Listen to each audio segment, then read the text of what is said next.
Train की भांति तेज दौड़ती सांस कमरे के सन्नाटे को चीरती हुई दो दिलों को मिलने का प्रयास कर रही थी। बिस्तर की चादर सिकुड़ गई, बिस्तर पर पड़े सुहाग के कपड़े नीचे गिर गए। यह वह समय जब मदहोशी में इंसान सब भूल जाता है। प्रेम किरदार पूर्ण हुई। इस मध्य रोशनी में रचित ने कपड़े उठा के सुहाग का जोड़ा राधिका पर डाला और खुद कपड़े पहले पर बनी फ्लैट की खिड़की से बाहर के अंधेरे को देखते हुए सिगरेट फूंक रहे थे। क्या यह वही प्रेम है जिसका जिक्र पिताजी ने तालीम देते हुए कहा था कि शादी के बाद प्रेम हो ही जाएगा। बस यही पल दो पल का भौतिक सुख तो प्रेम नहीं हो सकता। अगर खूबसूरत शरीर का शोक करना ही प्रेम है तो मैं ऐसे प्रेम का त्याग करना सही समझूंगा। मैं मालिनी को कभी नहीं भूल पाऊंगा। जो अपराध मुझसे हुआ है उसका प्रायश्चित हो ही नहीं सकता। मालिनी और मैं पिछले 2 साल से साथ थे, एक दूसरे संग जीवन बिताना चाहते थे हमेशा से। प्रेम की दुश्मन समाज में आज हम तीनों जिंदगियों को बलि चढ़ा दिया। मालिनी ने फांसी लगा ली और राधिका, जिसका कोई दोष नहीं, वह बेवजह इन सब में अपना जीवन होम कर डालेगी, क्योंकि मैं उनको कभी दिल से अपना ही नहीं पाऊंगा। शादी के बाद यह एक साथ हमारी पहली रात है। उसको अपनाने का प्रयास किया लेकिन मैं बिल्कुल असफल रहा। नज़रों के सामने सिर्फ मालिनी ही थी। प्रेम और शारीरिक मानसिक होता है। शारीरिक प्रेम मानसिक प्रेम में तब्दील हो ही जाता है। पुराने ज़माने में शादी पहले होती और प्रेम बाद में अपने आप हो जाता था। सब दलीलें देकर ही पिताजी और माँ ने मुझे लाख विरोध करने के बाद शादी के लिए मना लिया था। राधिका और मालिनी में जमीन आसमान का अंतर है। साधारण सी दिखने वाली मालिनी, अप्सरा से दिखने वाली राधिका, कहा जाए तो कोई गलत नहीं होगा। ऐसी सुंदर लड़की पाने के लिए लोग तरसते हैं, लेकिन सिर्फ सुंदर होना ही प्रेम के लिए काफ़ी नहीं होता। गांव की गंवार और शहर की मालिनी की मानसिकता में फ़र्क है। मालिनी पढ़ी लिखी में समझने वाली लड़की थी, जिसको मैंने छोड़ दिया। नहीं छोड़ा, नहीं, मार डाला। मैं ही कातिल हूँ। उसने तो प्यार निभाया है और मैं क्या कर रहा हूँ? मैं सिर्फ भौतिक ही सुख ले रहा हूँ। या हमारा दिमाग भी बड़ा विचित्र होता है। पल भर में कितना कुछ विचार कर लेता है, पल भर में कितना कुछ सोच लेता है, कुछ गलत सही सवाल, और दिल को एकदम परेशान कर डालता है। यहाँ भी कुछ ऐसा ही हो रहा था। साथ जीने मरने की कस्में खाने वाला रचित पश्चाताप की आग में जल रहा था। कमरे के मध्यम रोशनी में रचित घुटनों के बल बैठकर सुलग रहा था। उसका दिल बिस्तर पर बैठी राधिका फर्श के कमरे पर पड़ी जलती हुई सिगरेट के धुएं में अपने भविष्य को तलाश कर रही थी। दोनों की लाल आंखों को देख भाई भाभी मजाक कर रहे थे। राधिका ने बड़ों के पैर छुए, भाभी से गले लगी, कुछ कानाफूसी हुई और ठहाके। बहुत हुआ हंसी ठहाका। बहू नहा ले, पूजा में बैठना है, फिर कल तो तुम चले ही जाओगे। सासू माँ ने कुछ ऐसे शब्दों में कहा कि वह एकदम तीर की बात चुभने लगे। हनीमून के लिए नैनीताल की तैयारी करने में बड़े भैया ने कोई कसर बाकी नहीं छोड़ी थी। सब कुछ तय था, बस तय नहीं था तो रचित का दिल। मालिनी पूरा दिन मुंह दिखाई या ऐसी बाकी रस्मों में व्यस्त रही। रचित कमरे में सिगरेट का धुएं से छल्ला बनाते हुए मालिनी के ख्यालों में लीन रहा। सुहाग रात की रात राधिका दूध का गिलास हाथ में लेकर कमरे में आई। धुएं के बीच उसका दम घुटने लगा। बिस्तर पर रचित पैर पर पैर रखकर लेटे हुए कुछ पढ़ रहा था। राधिका को दूध गिलास लिए हुए खड़ा देखकर बोला, दूध पीकर सो जाओ, सुबह जल्दी उठना है। एक रूखा से व्यवहार जो नई नवेली दुल्हन ही क्या किसी को भी बड़ा पीड़ा देने के लिए काफ़ी था। उसी टोन में रचित बोला। टेबल पर दूध ढककर रख दिया। बिस्तर की दूसरी कोने में सिमट कर लेट गई। बत्ती बुझ गई, लेकिन दोनों की आंखों में नींद नहीं थी। शायद दोनों ही खुली आंखों में सो रहे थे, अपने अपने ख्वाबों में व्यस्त। यह दृश्य देखकर ऐसा लग रहा था कि कोई अप्रिय घटना घटित है। हवा से बातें करती हुई सफ़ेद गाड़ी काली सड़क पर दौड़ रही थी। सुहाना मौसम और उसी पर पहाड़ी नज़ारे दोनों के चेहरे पर खुशी नहीं दे रहा था। ड्राइवर गाड़ी चला रहा है। दोनों पिछली सीट पर अनजान से बने बैठे। 5 घंटे का लंबा सफ़र खामोशी में ही बीत गया। पहाड़ियों से गिरा नैनीताल, खुशनुमा मौसम, बादलों की करीब से निकलते महसूस कर सकते हैं, लेकिन रचित और मालिनी पास होते हुए भी एक दूसरे को महसूस नहीं कर पा रहे थे। पहाड़ी पर बने होटल का सुंदर कमरा, जो हनीमून स्पेशल कहलाता है, सच में स्पेशल है। सजा हुआ बिस्तर, शीशे पर दिखती पहाड़ियाँ भी रचित को रिझाने में सफल ना हुई। रचित ने सिगरेट निकाली। राधिका ने पलट कर देखा, कमरे से बाहर निकल गई। रचित ने कोई परवाह नहीं की राधिका की।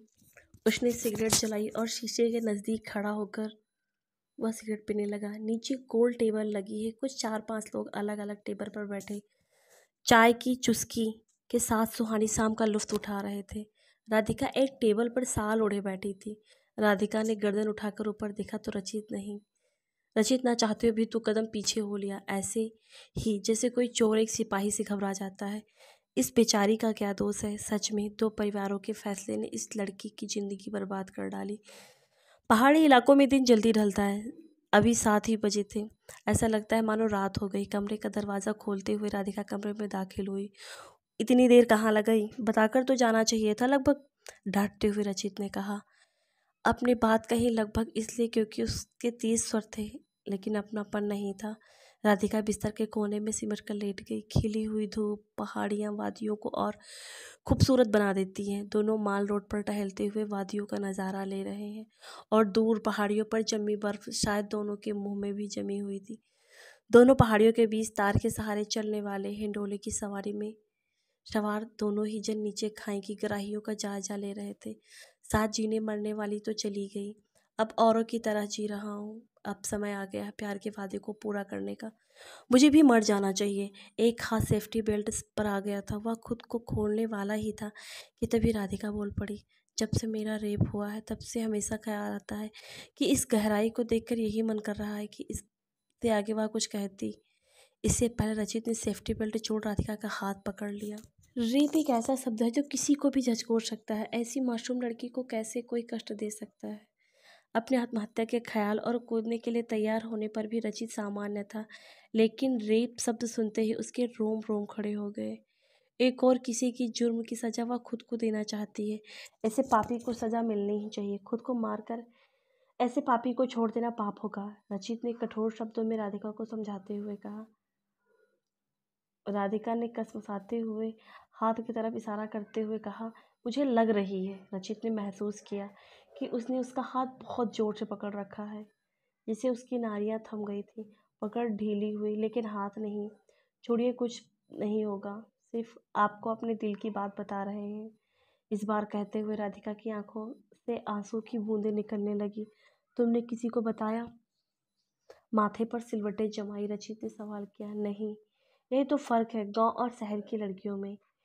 शहर की लड़कियां इंसाफ के लिए आवाज़ उठाती हैं, लेकिन गांव की लड़कियां हमेशा पीछे रहती हैं। तुम्हें मैं इंसाफ दिलाऊंगा, रचित के शब्दों में विश्वास था।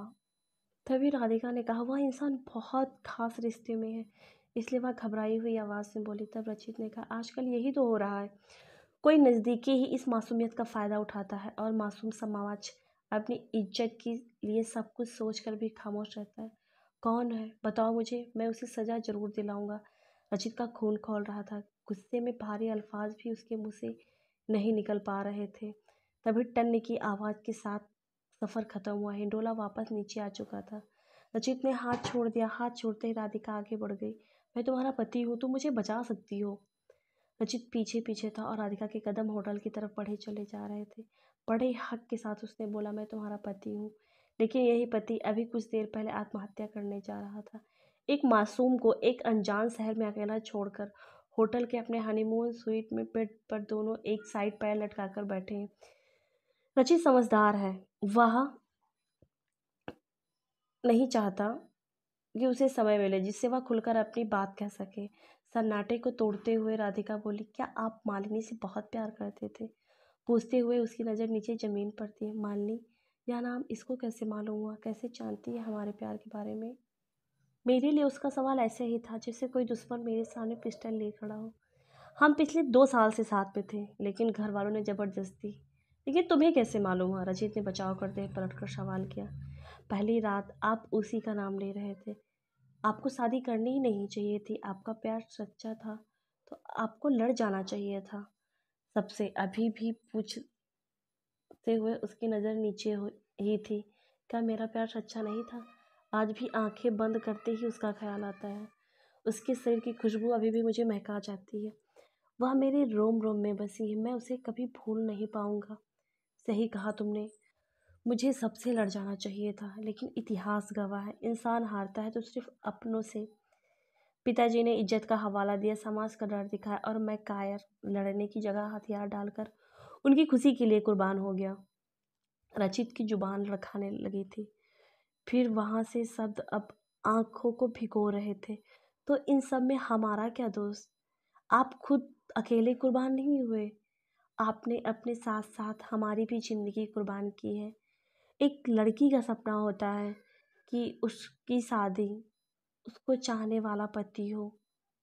सपने टूटे तो कोई बात नहीं, सपना समय के साथ, इंसान समय के साथ बदल डालता है, लेकिन ज़िंदगी ही टूट जाए तो उसे कौन संभालेगा? इस बार नीचे निगाहें रचित की आंखों में झांक रही थी। रचित की भी आंखों ने नमी वापस ले ली।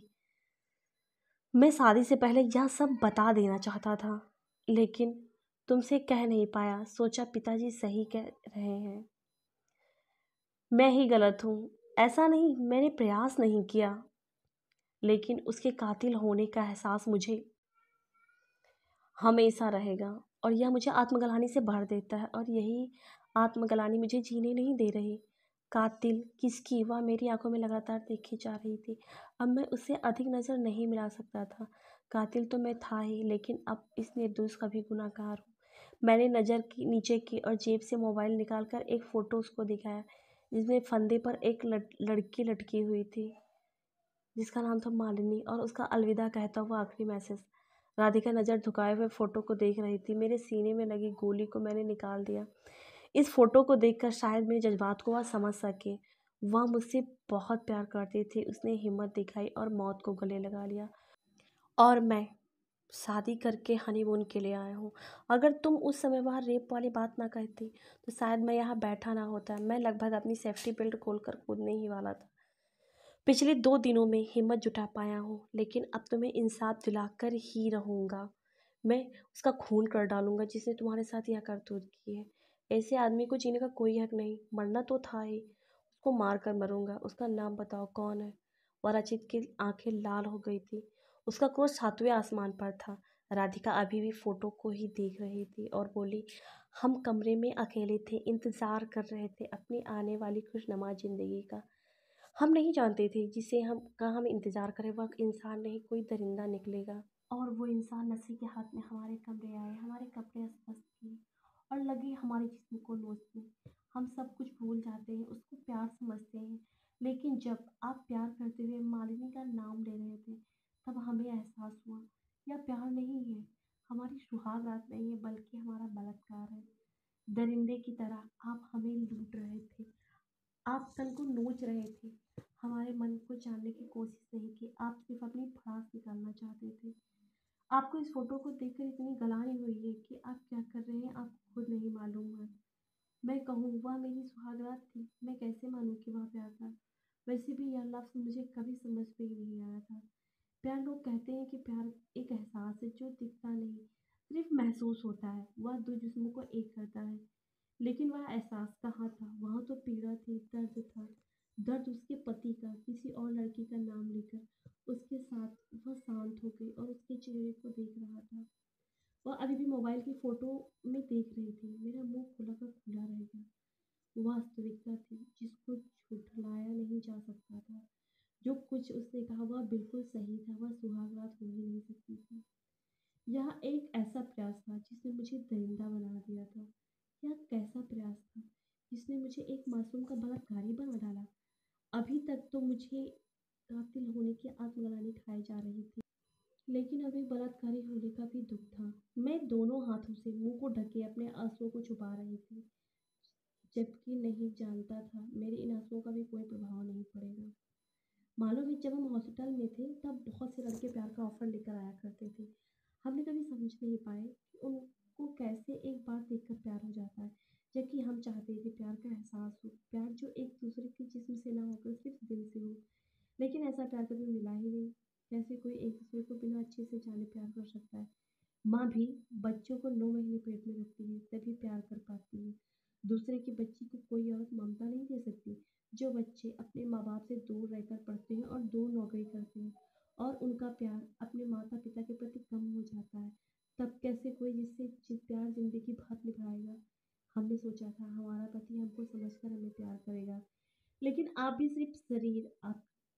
कुछ ऐसा ही है, आप जिससे प्यार करते हैं वह आपके साथ नहीं है।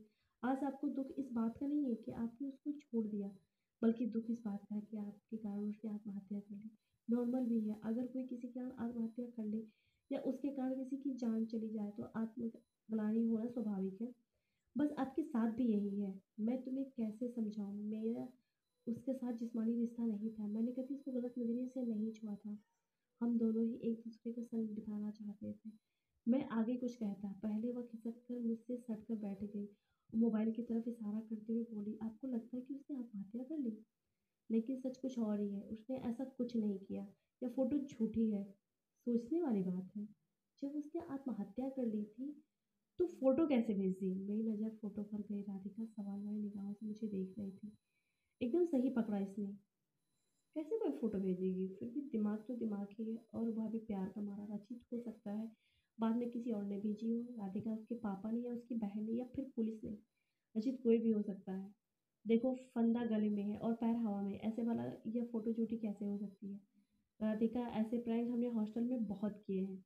कोई भी माँ-बाप पहले अपनी लड़की को नीचे उतारेंगे या पहले फ़ोटो खींचकर उसके आशिक को भेजेगा। पुलिस ने भेजी होती तो अब तक आपके पास तहकीकात के लिए आ जा चुकी होती। अच्छा ये देखिए, फ़ोटो पर उँगली रखते हुए बोली, पीछे दीवार पर घड़ी लगी है, उसमें 4 बजे हैं और यह मैसेज आपके पास 4 बजकर 2 मिनट पर आया है। ठीक हमारी शादी से 1 दिन पहले और आत्महत्या करने के ठीक 2 दिन बाद। रचित, तुम्हारे कहने का मतलब वह ज़िंदा है? हाँ, मैं शादी न करूँ इसके लिए यह सब किया। राधिका, अब समझ आया आपको? पता है लड़कियों का हथियार जानते हैं आप? जब किसी को पिघलाना हो तो उसके आंसू हथियार बनते हैं, लेकिन जब आंसू दिखाने वाला सामने ना हो तो जिंदगी बेकार हो जाती है। रचित, जो अब तक उसको गंवार या अनपढ़ समझ रहा था, उसकी समझदारी का कायल था। तुम कहाँ तक पढ़ी हो? राधिका के माथे पर सिलवटें आ गईं और आश्चर्य से पूछा, क्या आप हमारे बारे में कुछ नहीं जानते? रचित, बस यही समझ लो। और आपने कोशिश भी नहीं की? राधिका, नहीं। राधिका बोली, हमने एमबीए किया है दिल्ली से। वही हॉस्टल में रहते थे, पढ़ने के बाद जॉब भी करना चाहते थे, लेकिन पापा ने नहीं करने दिया। बोली, शादी के बाद सोचना।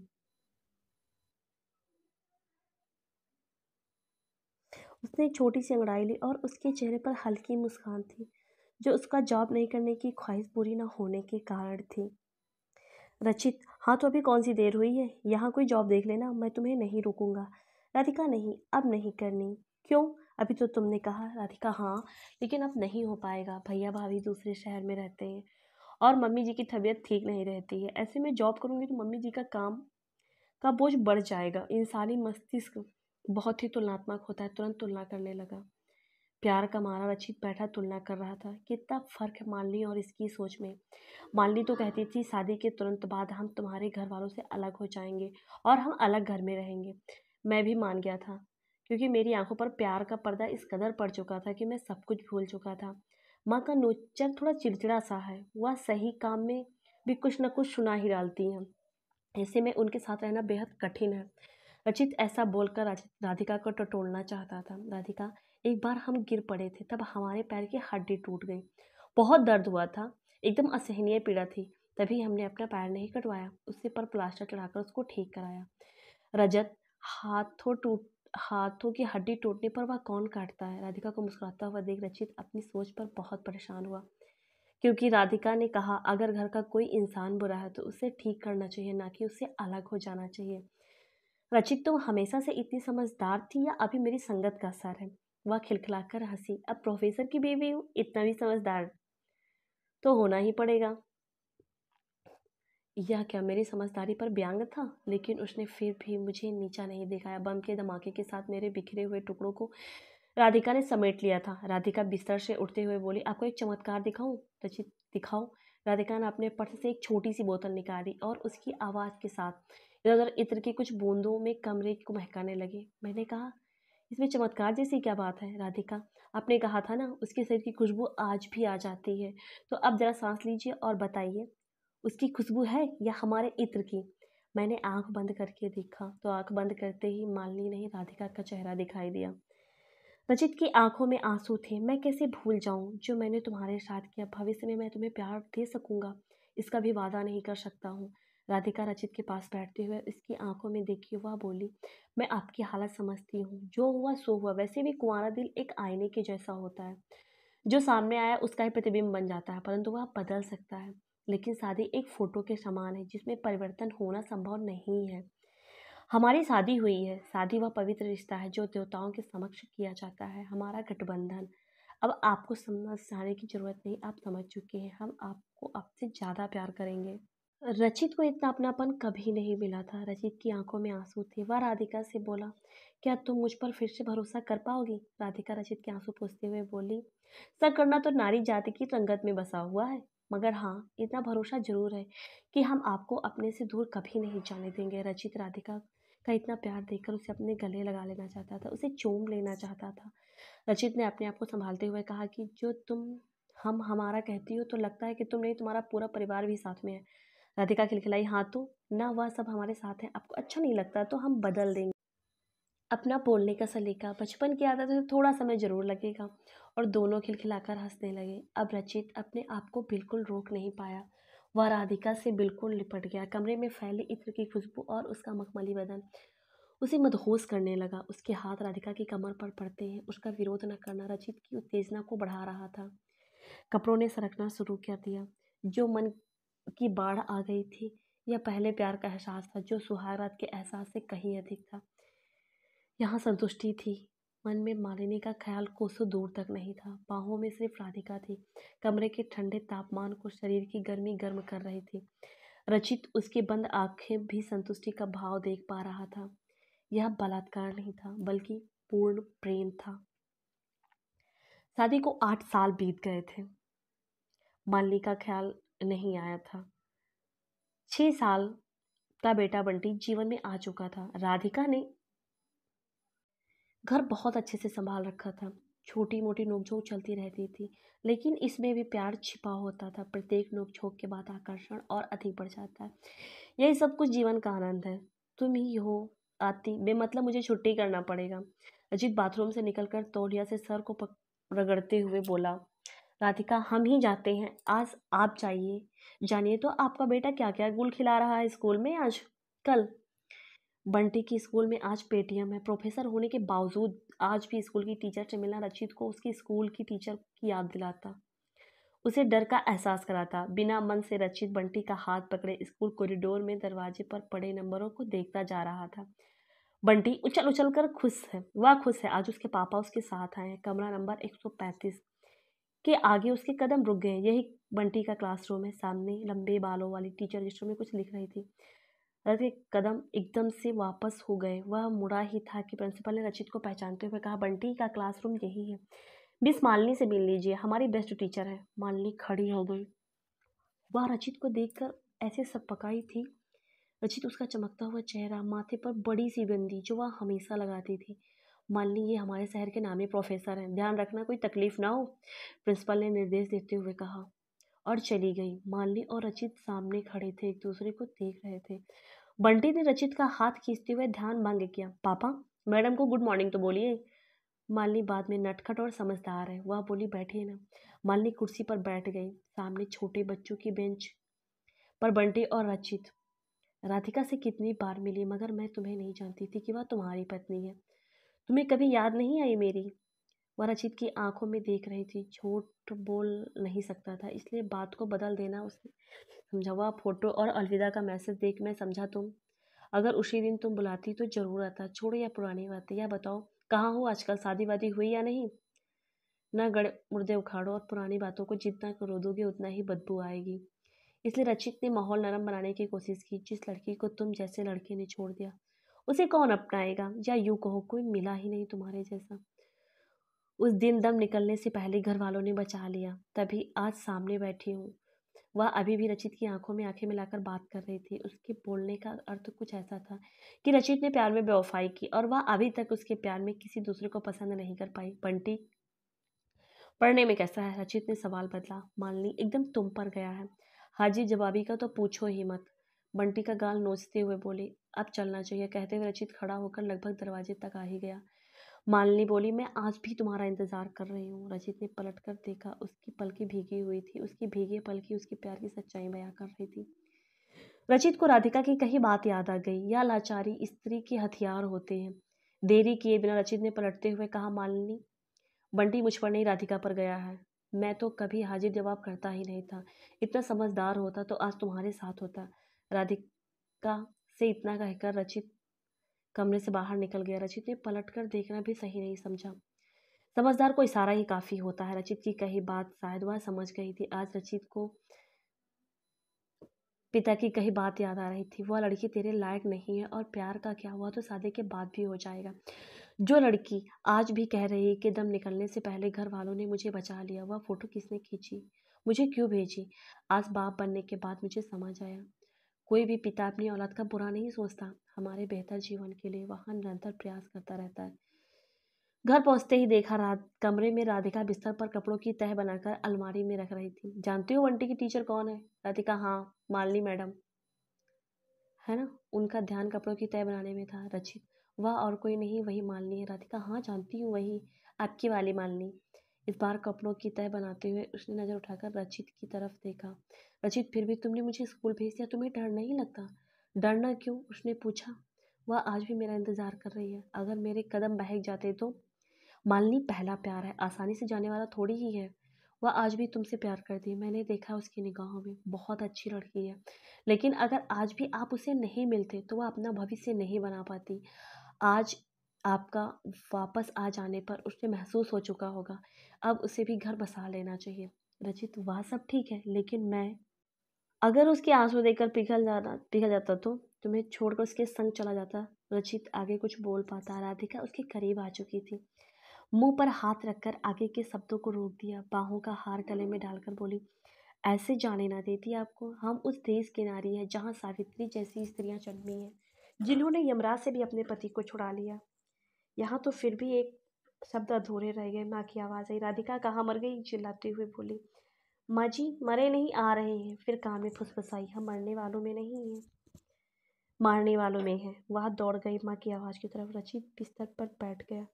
पैर लटकते हुए थे, ऐसे ही पीछे लेट गया। आंखें बंद कर दोनों के चेहरे सामने थे। एक तरफ भीगी पलके लिए माँ, दूसरी तरफ आत्मविश्वास से भरी राधिका। एक तरफ पत्नी जिसने रचित के पहले प्यार को हरा दिया।